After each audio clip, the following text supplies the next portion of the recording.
An error occurred. What? Why is there an error? Does that mean something's okay? We are live. Welcome back to TikTok, everybody. The most stimulating podcast you've ever heard. A few things are special about today. First of all, I'm wearing glasses, which I rarely ever do. But second, I have my very first international live from the UK guest, Belle O'Hara. Hi. How are you? I'm good. How are you doing? I'm good, thank you. I'm very excited to talk to you and all about your work because you have an interesting niche, and I find it fascinating. Yes, I do. Yes, I'm heavily into bondage and shibari and latex and anything kinky, basically. Oh my goodness. Okay, some of this we got to save for like the spicy part 2, but I'm going to ask some basic questions because, everybody's always so curious about this world. And I've done shibari once, and I actually think it's a beautiful art form. Can you tell people who might not know what it is, kind of like what's the actual like history and intention of shibari or rope work? That's a very good question. I don't actually know too much about the history of it myself. I know I just really enjoy being tied up. So I've done quite a lot of it with one particular guy called Lasstone, and he's just really creative, and I'm kind of there to kind of help him learn at the same time. But he's also suspended me with rope as well, which has been a lot of fun. So shibari is basically I would describe it as art. So it's taken either like a naked body or clothed. You don't necessarily have to be naked, and having rope tied around you in intricate kind of ties and patterns, really. It takes a long time to do. You're put into some pretty what's the word I'm looking for, uncomfortable positions, but once your kind of body gets used to it, you kind of go into like a subspace. You kind of go into this like really peaceful, like almost like meditative like state. It's lovely. That's what I'm so curious about, and what I've sort of like very curious about, the sort of like hanging and being tied up, and being in that sort of suspended state. And everybody always talks about like can't turn their brain off, and how it is, like the general anxieties that people have, and there are very few things in this world that quiet my brain. So I'm wondering if being tied up like that is potentially one of them for me. Like 1,000%. And that's one of the reasons why I'm quite into it as well. Like I'm the kind of person that like I'm a businesswoman. I always have the need to kind of like, or feel like I'm in control most of the time. Like I'm always making decisions, and I find it kind of quite hard to let go. And it's the one thing where I'm kind of giving my control over to someone else and my trust. And for like that moment in time where I'm being tied up into these uncomfortable positions, like you have to let go, like you have to quieten your mind, you have to be at peace. Otherwise, it's going to be painful. Right. So I think it's really good for that element of like just quieting everything down in your brain. No, yes, because it's a commitment. You're not just doing this for, like 10 minutes, like you're tied up for 2 hours. I mean, I'm guessing, I'm exaggerating potentially, but because it does take so much time to do that. I'm wondering though, if you're new and you want to get into this, like, you don't just jump in and say, tie me up and hang me from this thing. Absolutely. What would you recommend to people? Yeah, absolutely not. Especially when you're kind of doing the more kind of advanced stuff. Like the rigger has to know what he's doing. He has to know where to tie, because you don't want to be kind of like there's certain areas of your body where you've got to be careful, because you've obviously got veins and blood vessels and all of that kind of stuff in your body. You have to make sure you've got safety scissors on hand in case the model needs to get out quickly. So it kind of really is like a progression. So if you're starting off fresh, what I would say is just buy some really nice like soft rope, which you can get from kind of sex shops. And there's lots of tutorials online of doing like simple things like chest harnesses, or kind of there's ties where you can kind of tie your leg to your thigh, and just kind of simple things just to kind of see if you like it. Yeah, no, that makes sense. Yes, I saw a chest harness the other week on somebody. I was like, well, this looks lovely. This is beautiful. I went to it was South by Southwest. The adult companies here in Austin got together and hosted what we're going to call a beginner level party. And so I was invited and I went, and there was a dom there who had us spin the wheel. And then the options were a lot of things, but one of them was shibari, and you kind of had to commit to keeping it on all night. So there were a lot of chest harnesses that were walking around. So, awesome, I love that. But also, like, chest harnesses can be worn out, like to like a naughty club or whatever, as an outfit, because they look amazing. And you've obviously got the different levels. You've got the ones that kind of aren't tied too tightly that look great, and you've got, you know, you can play around with them on how kind of tight you make them on the model. Right, exactly. Yes, I've had some requests be like, you know, tie up your boobs, and I'm like, you know, I'm open to that, but I don't think I'm the person to do that. You probably need someone else to do it for you so they can see kind of what they're doing. Yes, well, that's really interesting what you're saying though too about like the rigor and somebody who understands this is how you build the structure, you know, weight capacities and things, and you know, the safety measures, which is really important too. There's so much to think about when it comes to the safety as well, especially if you're putting someone into a tie for a long period of time. Like even like ties where you're like, maybe your hands are behind your back, you need to kind of check for the blood flow to make sure that like the hands aren't losing too much blood and that the model can still grip with their hands. Yeah, there's quite a lot to think about. Now, do you enjoy sort of feeling vulnerable when you're in that moment? Absolutely, yeah. Yeah. And again, I think that comes down to the whole thing of me kind of living my normal day-to-day life, like feeling like I need to kind of be in control of things. And so again, it's just nice to be able to switch that off and have that feeling of like vulnerability. Absolutely. Now, when you sort of started getting into this, did you do it on your own? Did you have a partner who sort of guided you into this world? How did into you the shibari world or into the kink world in general? Oh, we should cover both. Just to kind of give a bit of a back history, I've been in the adult industry since 2018. And before that, I was a human resources manager. And I worked my way up and ended up working for like big corporate companies and stuff. Honestly, I look back now and I'm like, what the hell was I doing? Like, that was not me. But also, I'm like, this is a complete opposite of everything you're supposed to do. Yeah. I know it's madness because I'm a creative person. I always have been. Like I went through a period of doing stilt walking and fire dancing and hula hooping. And I used to like perform at events. So I've always been creative. But I've been going to sex clubs probably since I was about 18, 19. And I'm 37 now, so a long time. So kink has always been in my world. But in 2018, I went to an event, and one of my now very good friends, Zara DeRose, who is a porn star, I met her. We become really good friends, and then the rest is history. Really, that's how I kind of got into the industry. The shibari rope stuff has probably only happened maybe over the last year and a half, 2 years. Okay, that's interesting. I love that you sort of had the, you know, we're going to say the sweet and spicy sides. You always have and never realized, oh, this is something I could pursue at a more professional level. I, you know, kind of have a similar story of working in the corporate world. And I was like, what is this a few years ago? Let me try this. And it's amazing. I was just fed up of being in the rat race and like having to answer to other people and making other people money.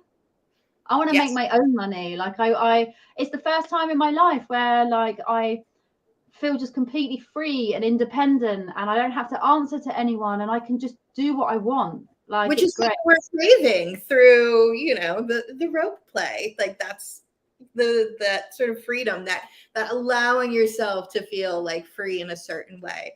Yeah, absolutely. I love the creativity. Like you're saying, it is shocking how I tapped into like a new creativity when I started doing this. Like, did you feel the same way? Oh, 100%. Yeah. Like parts of me that I didn't know existed. Right. Oh my, Yeah. I've always been a big believer in you don't know what you like until you try it. And then in this Um, world, you look things up. You're searching to be like, what is this niche that people are asking me for? yeah. Wow. I also I run a fetish site called Lustful Lunars, which is all around the balloon and inflatable fetish. And it wasn't until I started filming balloons and inflatables, I actually discovered that I really have a lot of fun, like genuine fun playing with inflatables and balloons. It's great. Oh my God. I love that you brought this up because I joke about the lunars because every now and then I get one. Yeah. And people are like, what is a lunar? And I was like, oh, let me tell you about lunars. And Brilliant. I love them. I love them. I just think it's so. I had to draw the line at one point. Somebody was like, "Can you pop an inflatable like beach ball?" And I was like, "I don't know how to do that." It's like I really physically, or the blowing it up, how long it would take me. I'm like, Yeah. I'm getting lightheaded. So I had to. Now I know where to turn all the lunars. Be like, Belle is your girl. Like she's gonna make it happen. Like I'm not, no, this is not king shaming. This is just was like physically. I'm like, I feel like I'm not giving you what you want. Yeah. And that's okay. At least you're always going to get requests through that actually you can do and ones that you can't do. Like because not that you can't do, but you feel that actually maybe someone else might be able to do it better. Right, exactly. And I'm happy to send people in the direction of others who can fulfill Yes, me their too. needs because it is a need and I want you to be satisfied. And I draw my line at just popping regular old balloons. Yeah, like I would absolutely hate it if someone ordered a custom clip from me and it wasn't what they wanted. Right? Oh my goodness, absolutely. Now, okay, so you've always been kind of like in the scene. Talk to me about latex because I find latex fascinating and I wouldn't even know where to go buy good latex if somebody Oh, wanted to. it's my favorite thing to wear in the whole world. I wish I'd actually put some on for this evening. Actually, I probably should have done. So I have been into wearing latex probably for the last 4 years. My wardrobe is very, very, very large, but I just love it. I love how skin tight it is. I love just the feeling of it against my body. I love how shiny it goes when you like have to shine it all up, and it just makes me feel so sexy wearing it. Now, how do you shine it up? Is there like a special oil that you use? Like, what do you put on latex to make it shine? Yeah. So to get it on your body, you normally either have to talc your body with talcum powder, or you can buy like special lubricant that you put on your body first to be able to slide it on. And then once it's on, you can buy like special latex shine. And you do have to use special latex shine, otherwise the latex, like if you were to use baby oil, for example, it would eat away at the latex. So you've got to make sure you use the right stuff. And you literally just spray it on and rub it in with a cloth, and it goes super shiny. Oh, see, I knew that there had to be a secret. Once you get into doing any level of sort of photography or production, even again in like my previous life, there were always secrets behind the scenes. Like, how do you make somebody look shiny? How do you make them look wet? How do you do the wet hair look? Like all these things. But then I was like, no, like once you start working with materials, it's different. You've got to like know what you're doing. Oh, but I love it. I just love anything shiny. Hey, I think it's great. When I tell people hairspray is what shines up your body, people are like, what do you mean? You don't use baby oil? I'm like, no, because baby oil is going to get all over and drip and move. And I'm like, at least hairspray sticks. Like you're a little sticky, but for a photo shoot, like.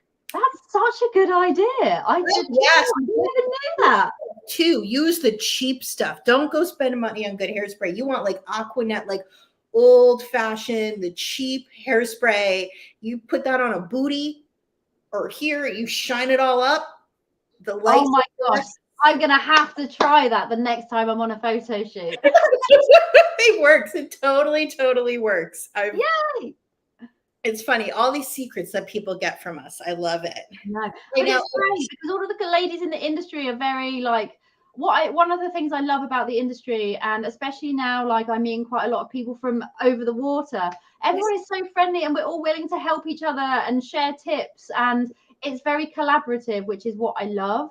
Yes. Oh my goodness. I have met a couple creators in the UK, in our chat rooms that we're in. And I love it because I realized early on, I was like, oh, I do attract a lot of fans from the UK.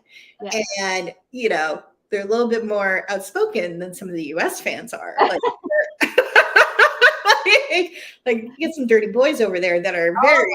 Oh, So I realized the opportunity with sort of making sure that I was catering to that audience and reaching that audience. And that's why I love networking and like collaborating with women from the UK, because like, I'm like, especially if you are into a particular thing, I'm like, yes, we have the same fan base. I swear to God, I have a twin in the UK. I will send you a photo. Like we look so similar. Like we look like we could be sisters, like everything. And I was like, well, I mean, my Irish heritage is definitely like.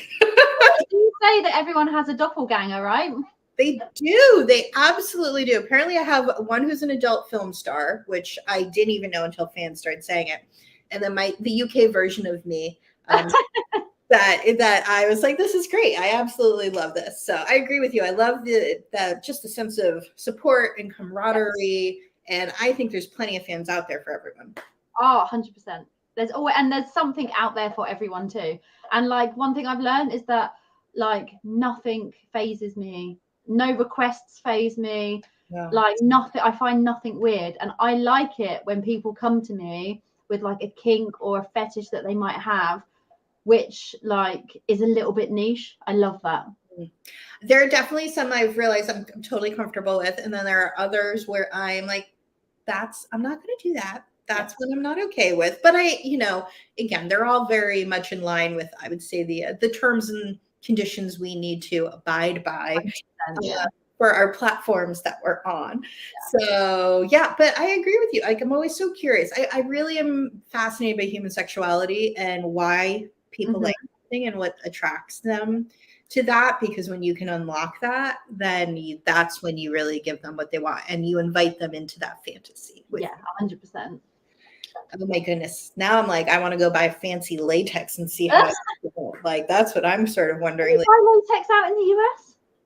We do. I'm sure we do. I just don't know a lot of local latex people. Lots of places over here in the UK. I guess I just got to find the right person to like fit me and be like, this is what's going to work. Because, you look at something, you're like, that would never fit me, but it's latex and it will stretch. And it's something that is supportive at the same time. I'd be like, oh, this feels great potentially on my body. So maybe the next time I speak to you, you'll have some latex. Oh my God, I think it would be so fun. I mean, I've definitely bought the cheap stuff off Amazon. I'm like, God, I'm so hot and sweaty in this. Like, how do you? Especially if you wear it to a nightclub, you literally get sweat pouring down your legs. I was so hot at this party I went to, and like physically looking hot, but also just dripping with sweat. And I was half naked anyway. And I was just like, are these things always this warm because people are half naked? Like what? And then I'm being, I don't know what the right word is. Trying to think of the right phrase here. I'm on like the horse thing and somebody's got one of these things. Yeah. And I was just like, okay, like this is a whole nother level. And I was, I'm like, make sure you're breathing, you're dripping sweat, like you're being physically intense experience right now. So I can't imagine being covered in latex and having that done. But people that like lick it up. Lose water weight while I'm at. So how do you clean the latex actually, now that I'm saying this out loud? Quite easy actually. You literally just run like a lukewarm bath. And you can buy special latex wash or just like fairy liquid like dish wash stuff works well too. So you just swish it around in the bath, rinse it off, and hang it up and wait for it to dry. It sounds so easy. It is quite easy. So easy. Now, if people want to follow you, why don't you tell them where they can find you? You won an award, I want to say recently too. Yeah. In fact, I can show you guys. Oh my goodness, it's so cute. Yeah. So I won Best Bondage Model. Oh, congratulations. Yeah. And so that was for all of the work that I was doing with the Shibari stuff. That's amazing. Congratulations. Thank you. But yeah, if Nice. people want to follow me on socials, my Instagram is official.belleohara. My Twitter is Belle_O'Hara XXX. I think my TikTok is the same. Yes, I think so. And then I've got 2 OnlyFans pages that you can follow too. Okay. One of them is Belle O'Hara Free, which is my free page. And then there is Belle_O'Hara XXX, which is my VIP page. Wonderful. And what can people expect on your pages? You know, other than everything we've already talked about, is there anything else that you would want to highlight? So on my VIP page, I go live once a week, which is exactly what I was doing actually just before talking to you. I love talking to people. So I am on there quite often, just kind of chatting away. Expect a wide range of things, really. I cater for everything. So you've got like the MILF, you've got the costumes, you've got the latex, the PVC, the role play, you've got the mistress, you've got a bit of everything on my pages actually. Wonderful. Well, I love it. People always like variety, and you offer a lot. And I can't wait to learn more about you in our part 2 special bonus interview. So everybody, make sure you give us a follow. Click the links in the bios because it's the only place you're going to see it. Thanks, y'all. We'll be back real soon. Bye.